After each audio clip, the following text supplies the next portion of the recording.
Queria começar lendo um trecho que nós cantamos. A ti bendirei para sempre. Em ti confiarei, Senhor. Eu não terei o que ter medo. Meus pés só na rocha firmarei. Não me abalarei e do Senhor direi: Tu és meu Deus, protetor, meu refúgio e libertador, meu abrigo, torre forte, todo tempo o meu socorro vem de ti. Nós cantamos isso. E a pergunta é: será que nós temos vivido isso? Será que quando tudo estava indo bem e de repente, em questão de dias ou até de horas, tudo mudou? Qual foi a nossa reação? Com uma ligação inesperada, ou um exame médico, ou uma crise no nosso casamento, noivado, namoro, amizades, uma demissão, uma perda, um problema financeiro. E existem momentos realmente em que nós somos lançados em tempestade que nós não temos controle, que nós não planejamos, que nós não sabemos como agir, como controlar. E talvez o mais difícil não seja a tempestade em si em que nós estamos, mas sim olhar para o céu e talvez não ter uma resposta de acordo com o que nós queremos ou uma resposta imediata do nosso Deus. Talvez o mais difícil seja quando nós oramos e a resposta não vem, ou quando nós choramos no nosso quarto, a sós com Deus e ninguém parece que está vendo. Talvez o mais difícil, na verdade, seja quando a pergunta dos discípulos ela se torna nossa.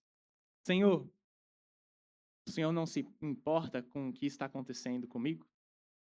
Com isso, eu gostaria que nós abríssemos as nossas Bíblias em Marcos, capítulo 4, no versículo 35. E Sam, obrigado pela água, cara.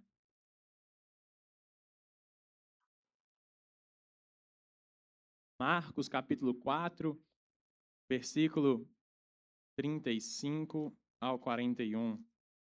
Na minha Bíblia tem um títulozinho. Ele vai dizer onde Jesus acalma a tempestade. Amém? Todos acharam? Ou acompanha aqui no telão. Vamos ler. Naquele dia, ao anoitecer, disse ele aos seus discípulos: Vamos atravessar para o outro lado. Deixando a multidão, eles o levaram no barco assim como estava. Outros barcos também o acompanhavam. Levantou-se um forte vendaval e as ondas se lançavam sobre o barco de forma que este foi se enchendo de água. Versículo 38. Jesus estava na polpa, dormindo com a cabeça sobre um travesseiro. Os discípulos o acordaram e clamaram: Mestre, não te importa que morramos?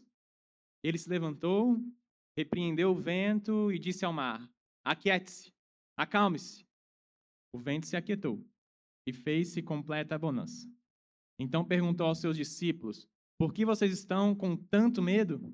Ainda não têm fé? 41. Eles estavam apavorados e perguntavam uns aos outros: Quem é este? Que até o vento e o mar lhe obedecem. E versículo 1 do capítulo 5. Eles atravessaram o mar e foram para a região dos Gerazenos. Vamos orar?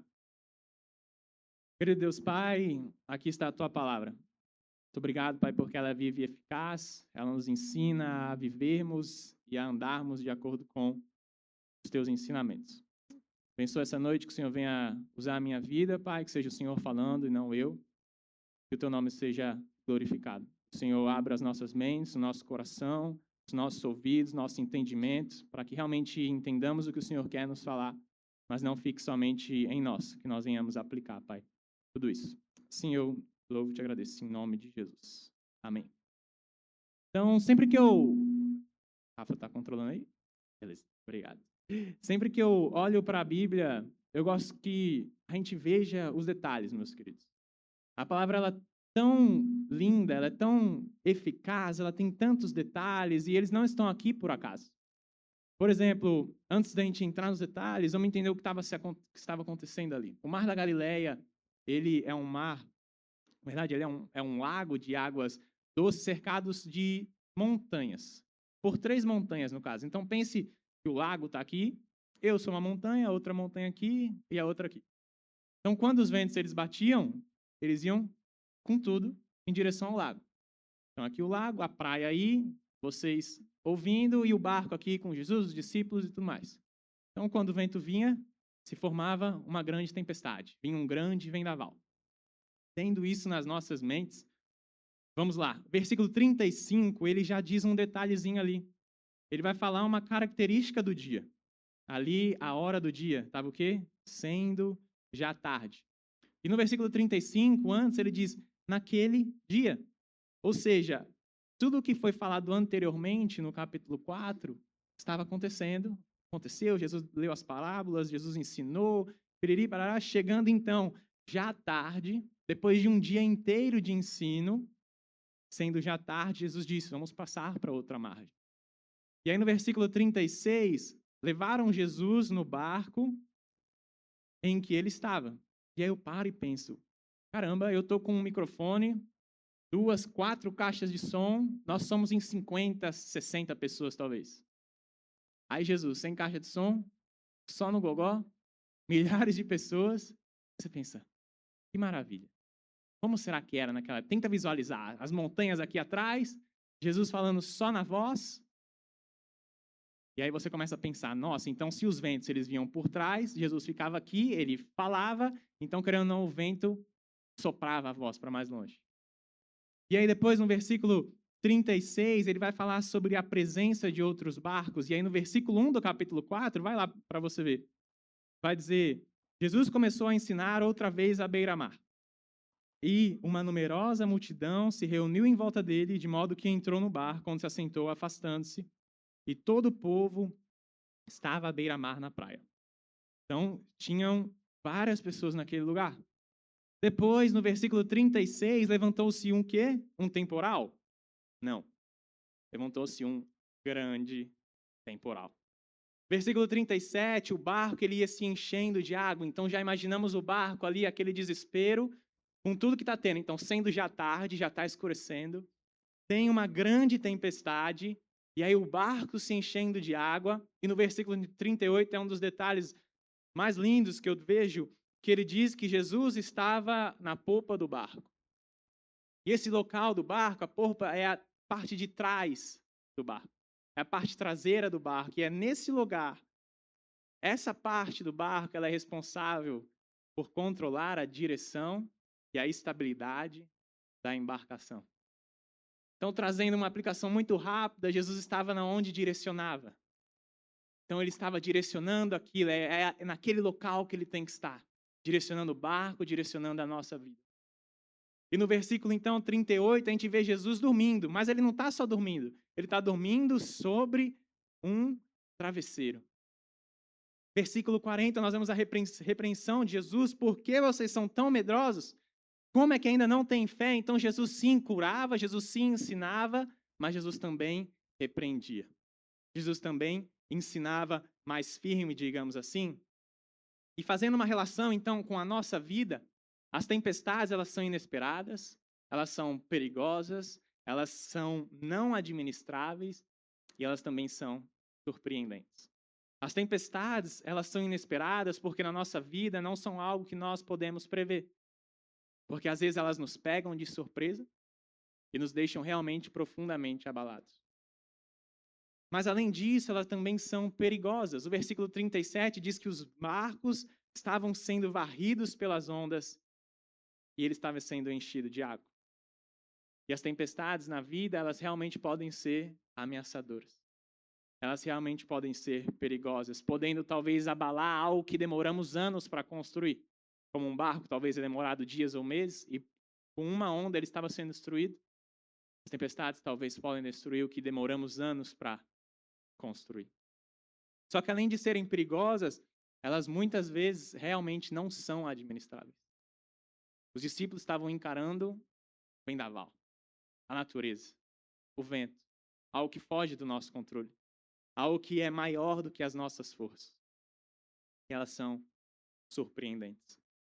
Às vezes no local que a gente tem mais segurança, no local que a gente tem mais tranquilidade, somos pegos de surpresa. Porque ela pode transformar locais domésticos em lugares ameaçadores. Alguns dos discípulos que estavam no barco, eles eram pescadores profissionais antes de seguir a Jesus. Então, eles conheciam aquele local na palma da mão deles.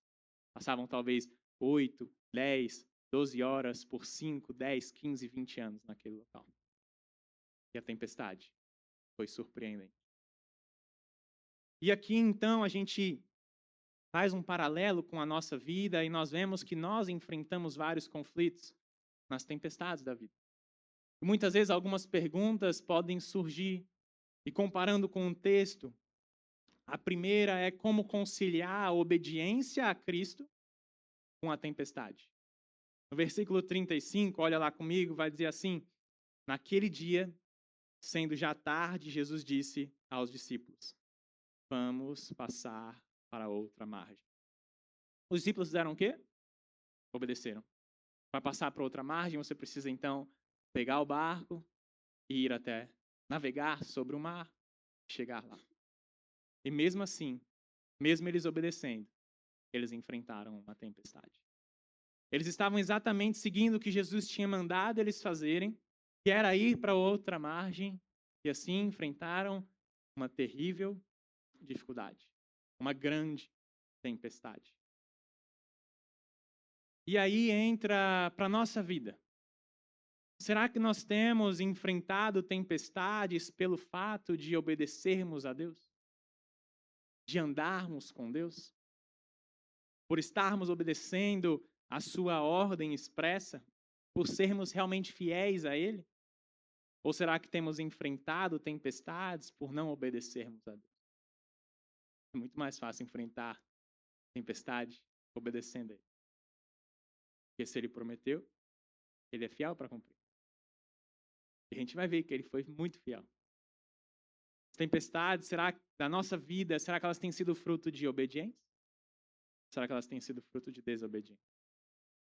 Só que outra dúvida que pode surgir, além de conciliar a obediência e a tempestade, é como conciliar a tempestade com a presença de Jesus.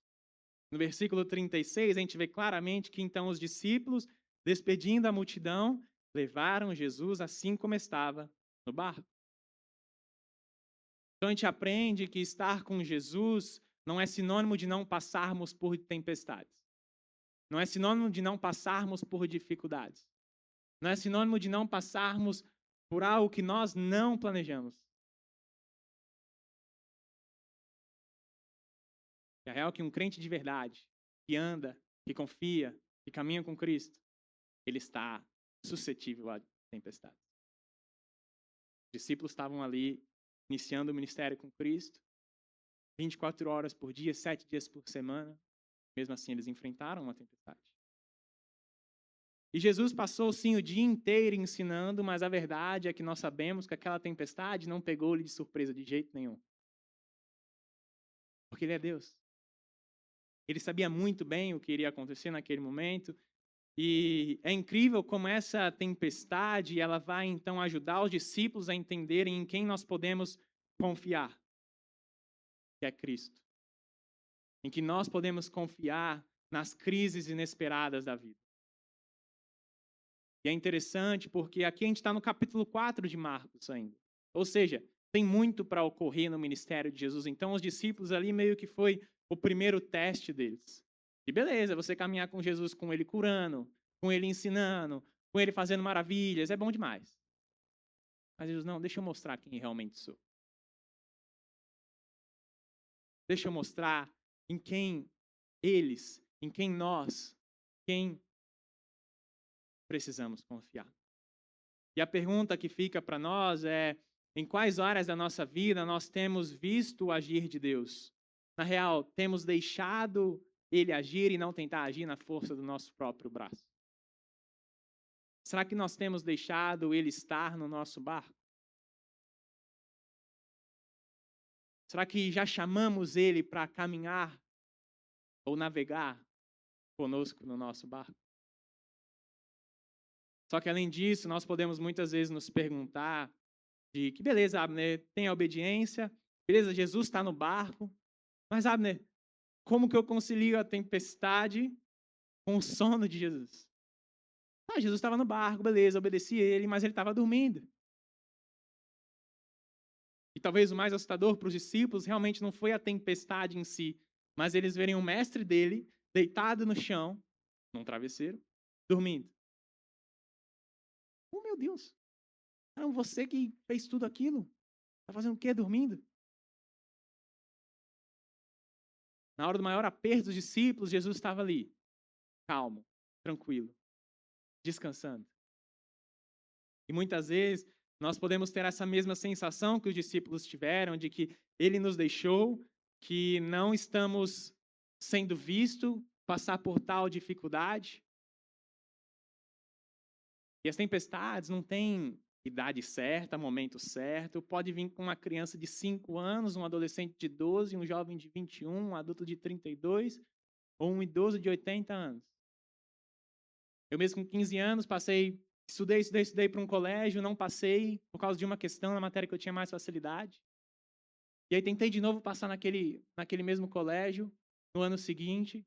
De novo, bati na trave por causa de uma questão na matéria que eu tinha mais facilidade, que era matemática, onde eu era professor particular de amigos meus, onde eu tinha fechado 97 de 100 na escola. E um adolescente de 15 anos fica, pô, Deus, eu tinha passado num concurso mais difícil, aí quando fui chegar para fazer a prova, 2 anos seguidos, por uma questão na matéria que eu tenho mais facilidade, Deus, cadê você? E aí depois, eu olho para trás, 6 anos depois, eu vejo eu com minha família no Nordeste, eu vejo eu numa multinacional, eu vejo eu numa igreja, eu vejo eu num ministério, eu vejo eu num relacionamento, eu vejo eu num seminário. Você olha para trás, ainda bem que eu não acertei aquela bendita questão.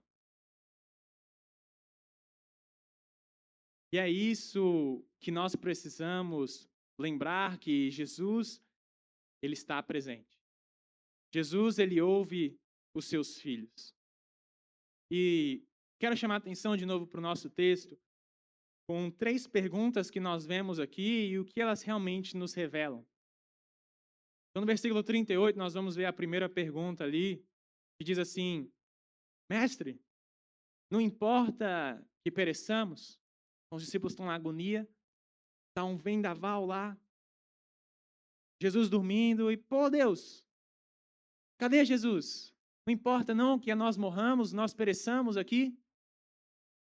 Primeiro, essa pergunta deles vai evidenciar claramente o medo gerado pela tempestade. E essas palavras, na verdade, talvez elas expressam mais uma crítica do que realmente um pedido de ajuda. Tipo, pô, Jesus, você não vai ajudar a gente, não? Então não é uma pergunta assim, pô, Jesus, e aí? Não, Jesus, você não vai, não! Então, essas palavras expressam talvez mais uma crítica do que realmente um pedido de ajuda. Ei, Senhor, me ajude. Isso nos mostra, queridos, como é muito mais fácil nós reclamarmos a Deus, reclamarmos do que tem acontecido, do que nos achegarmos a Ele e realmente depositar toda a nossa angústia e ansiedade aos pés dele. E não só depositar, mas sim confiar na providência que Ele irá prover. Só que além de evidenciar um medo gerado pela tempestade, essa pergunta, mestre, não te importa que pereçamos, ela vai evidenciar uma fé deficiente. Porque a causa dos desesperos dos discípulos em si não era nem a tempestade, mas sim uma falta de fé. Eles não tinham total conhecimento de quem estava com eles no barco. Como eu falei, tinham acabado de começar a caminhar com Jesus, então talvez eles não tinham completa noção de quem estava no barco com eles. Então havia uma deficiência de fé, na convicção do cuidado de Cristo. Aí o cara tá dormindo ali, fez um monte de milagre, mas e aí? Cadê ele nos ajudando? Só que além da pergunta, mestre, não te importa que pereçamos? Segunda pergunta se encontra no versículo 40, diz assim: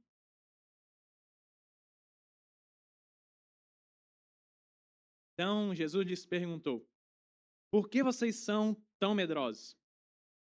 Como é que ainda não têm fé? E essa pergunta nos mostra que os discípulos eles falharam realmente no primeiro teste prático. Como eu falei, caminhar com Jesus quando está tudo bom, quando as bênçãos estão chegando, quando a promoção está vindo, quando o relacionamento está voando, quando as crianças estão obedientes, quando a sua vida devocional está maravilhosa. É uma maravilha. Mas um momento de dificuldade.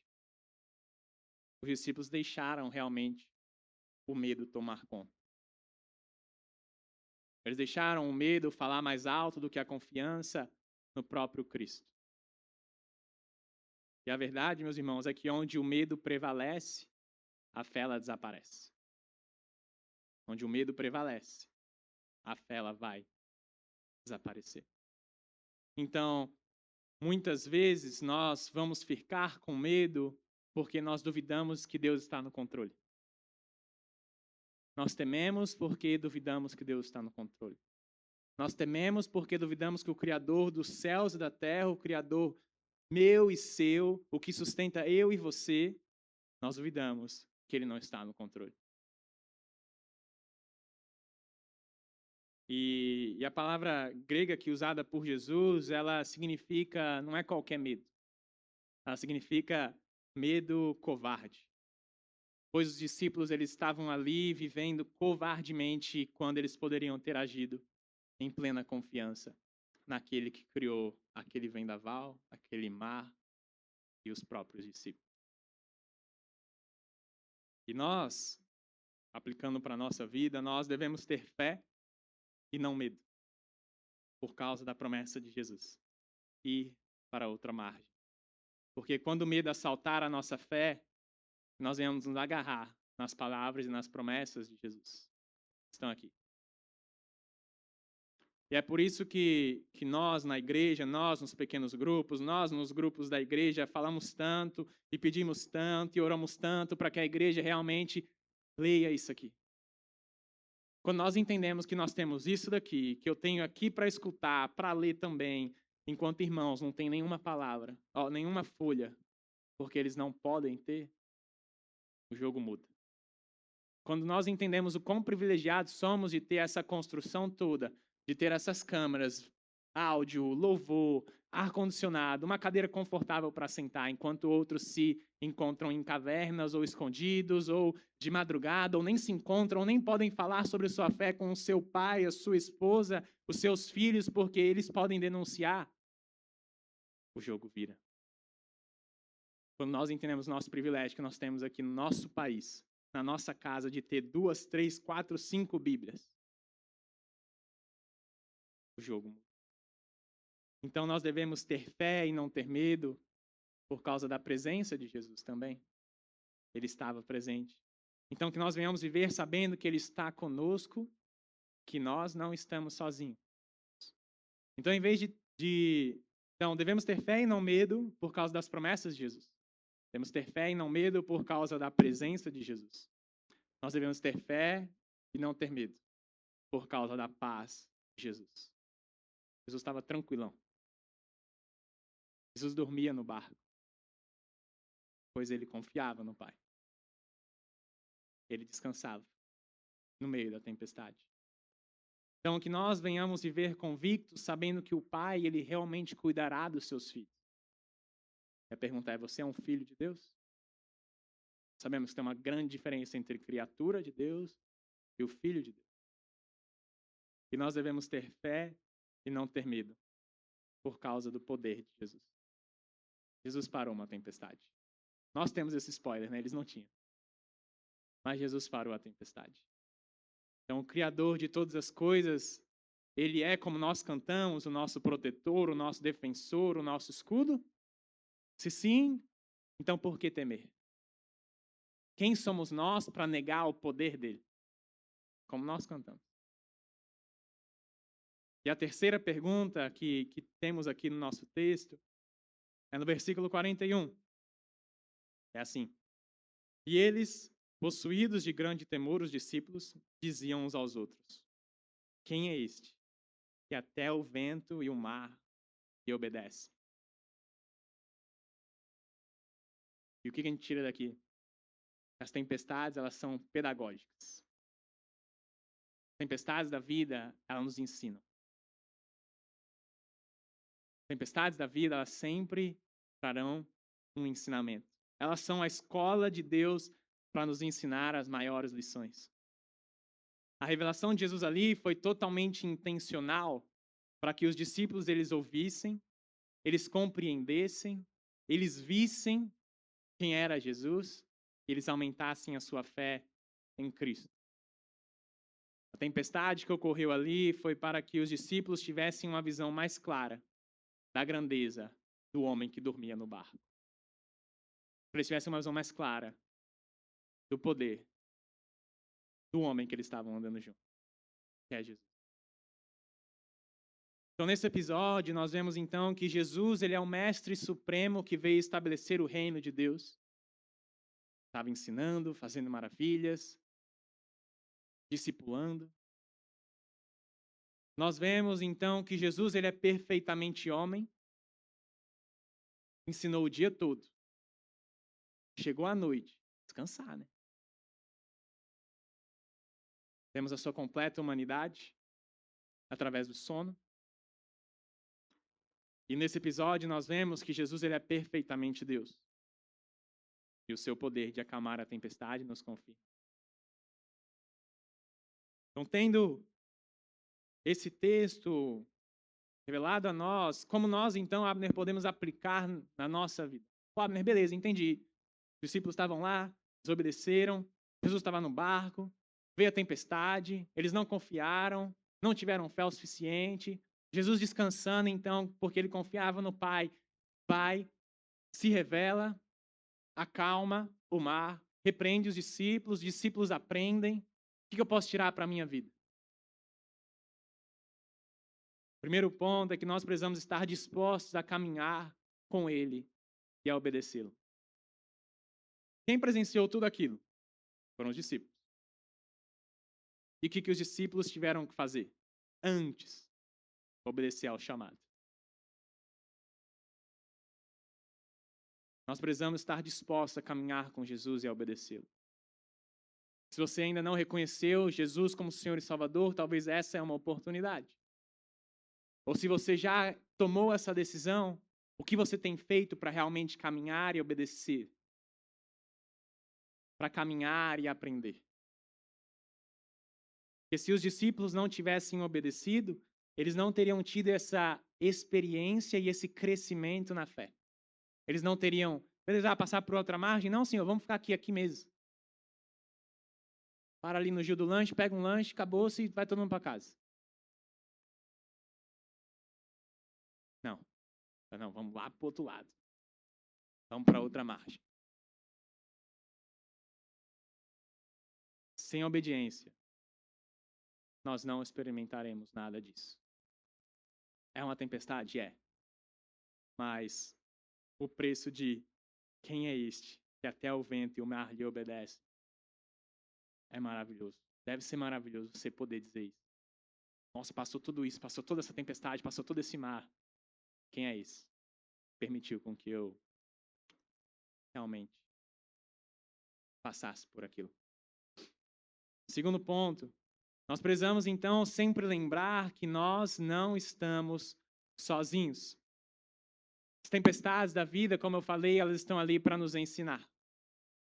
Então, ao tirarmos nossos olhos do Senhor, nós acabamos esquecendo do quão poderoso e do quão grandioso Ele é. Ao tirarmos nossos olhos do Senhor, nós acabamos perecendo. E a gente tem a história de Pedro sobre as águas. Vai, não. Quem é você? Não, sou Jesus. É mesmo. Sou eu. Eu venho andar sobre as águas. Eu disse, não, é Jesus. Vai, pá. Caminhou. Bateu um vendaval, balançou. Jesus! Começou a afogar. Então, quando nós nos esquecemos que nós não estamos sozinhos, as tempestades da vida, elas talvez realmente nos abalarão. Terceiro e último ponto para nós aplicarmos para a nossa vida nessa noite, nessa noite já são 6 horas, é que nós precisamos entender quem Jesus realmente é, mas não só entender, confiar plenamente nele. Os discípulos entendiam quem ele era, via que as maravilhas que ele fez, caminhavam com ele, mas infelizmente eles não confiavam plenamente nele. E vai ler na sua Bíblia aí, se você está ainda com ela aberta, no versículo 35, o que Jesus disse? Jesus disse aos discípulos: vamos passar para outra margem. Anda um pouquinho aí, capítulo 5, versículo 1, tá escrito o quê? Jesus e os discípulos chegaram à outra margem do mar. Se ele falou, gente, está falado. Vamos para outra margem. Chegou na outra margem. Teve um contratempo ali? Teve uma tempestade? Teve. Mas nessa tempestade houve aprendizado. Houve revelação de quem é esse Jesus. Então, os discípulos, mesmo estando perto de Jesus, eles não entendiam e conheciam ele realmente. O nosso ponto aqui, o terceiro ponto, relembrando, precisamos entender quem Jesus realmente é e confiar plenamente nele. Os discípulos, então, novamente, mesmo estando perto de Jesus, não entendiam e conheciam. E agora, para nós, quanto nós temos buscado por ele? Quanto nós temos buscado por uma revelação do nosso Pai? Quando nós temos ido atrás e pedido, Senhor, esteja comigo. Senhor, me ensina nesse momento. Ao ler a palavra, será que a gente só tem lido, beleza, li o capítulo lá do plano de ler a Bíblia em um ano, deu um check, acabou? Ou será que antes de nós abrirmos, Senhor, se revela a Tua palavra? Salmo 119, 18, abra os meus olhos para que eu possa ver as maravilhas da Tua lei. E a pergunta é, a quem eu e você temos temido? Será que nós temos temido as circunstâncias? Ou será que nós temos temido ao Senhor das circunstâncias? E, meus queridos, para finalizar, o meu medo e o seu medo, a minha falta de fé e a sua falta de fé, ela vem à tona por causa de uma coisa. Por um único motivo. Não saber quem de fato Jesus é. Então, que venhamos buscar entender realmente quem Jesus é. Aprender, confiar, nos entregarmos a Ele e entendermos que Ele é vitorioso sobre qualquer batalha. Vamos louvar? E aí fica a minha pergunta. Se Jesus ainda não está no seu barco e você realmente deseja convidá-lo para navegar contigo, não vou te chamar aqui na frente. Uma oração que você pode fazer no seu lugar, reconhecendo Ele como seu Senhor, como seu Salvador, como aquele que guia você. E um chamado para você que já entregou a sua vida a Ele, que já tem Ele como seu Senhor e Salvador, é se perguntar, como eu tenho navegado? Como eu tenho caminhado? Será que Jesus está na polpa do meu barco, direcionando o leme e navegando junto comigo? Ou será que eu já tomei o lugar de Jesus e estou tentando navegar e caminhar e guiar a minha própria vida com as minhas próprias forças e decisões? Baixe sua cabeça e vamos orar, pedindo esse direcionamento pelo Senhor, do Senhor. Querido Pai de amor, te agradecemos, Senhor, por esse domingo. Te agradecemos por mais um dia, pela oportunidade de estarmos aqui na Tua presença, buscando a Ti, ouvindo mais sobre o Senhor, declarando o nosso amor, a Sua grandiosidade, a Sua grandeza, o Seu senhorio. E aqui, Pai, nos rendemos a Ti, confiando e realmente jogando todas as nossas decisões, todas as nossas dores, todas as nossas ansiedades, todos os momentos, Pai, que estamos vivendo e passando. Estamos lançando aos Teus pés, Senhor. Reconhecemos a nossa finitude e reconhecemos a sua infinitude. Reconhecemos o quão fracos somos e limitados somos e quão forte o Senhor é e ilimitado o Senhor é, Pai. Nos rendemos a Ti, o Senhor, sobre o vento, o mar e a tempestade, Pai. Acalma o nosso coração no meio das tempestades que estamos passando, Pai. Esse é o nosso pedido. Que o Senhor nos conduza por cada adversidade, por cada tempestade, por cada decisão que precisaremos ou estamos tomando, Pai. Que o Senhor ilumine os nossos olhos e que venhamos entender para onde o Senhor tem nos direcionado. Pai, continue guiando cada um aqui, continue guiando essa igreja e que nunca esqueçamos, Pai, que o Senhor é o Senhor das circunstâncias. Que venhamos buscar conhecer mais a Ti e ter mais fé no Senhor, e assim sabemos que caminharemos com tranquilidade, com leveza, sabendo que não é nas nossas próprias forças, Pai. Nos conduza durante essa semana. Te peço que o Senhor nos leve de volta para os nossos lares, para as nossas casas, em paz e segurança, que durante essa semana venhamos lembrar a quem temer, não às circunstâncias, Pai, mas ao Senhor das circunstâncias. Senhor, oro e te agradeço em nome de Jesus. Amém.